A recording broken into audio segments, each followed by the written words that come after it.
డీజీపీగా నియమితులైన CV Anand command control సెంటర్లో CM Revanth రెడ్డిని మర్యాదపూర్వకంగా కలిశారు.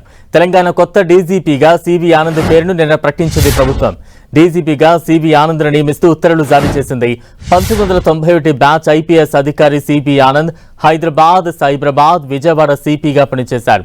ప్రస్తుతం హోం సెక్రటరీగా ఉన్నారు సివి ఆనంద్. రేపు శివధర్ రెడ్డి పదవీ విరమణ చేయనున్నారు. మే 1న డీజీపీగా సివి ఆనంద్ బాధ్యతలు చేపట్టనున్నారు.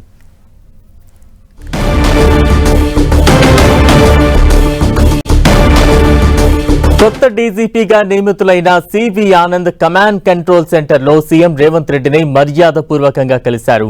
తెలంగాణ కొత్త డీజీపీగా సివి ఆనంద్ పేరును నిన్న ప్రకటించింది ప్రభుత్వం. డీజీపీగా సివి ఆనంద్ను నియమిస్తూ ఉత్తర్వులు జారీ చేసింది.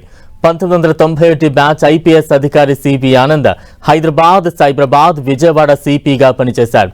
ప్రస్తుతం హోం సెక్రటరీగా ఉన్నారు సివి ఆనంద్. రేపు శివధర్ రెడ్డి పదవి విరమణ చేయనున్నారు. మే 1న డీజీపీగా సివి ఆనంద్ బాధ్యతలు చేపట్టనున్నారు.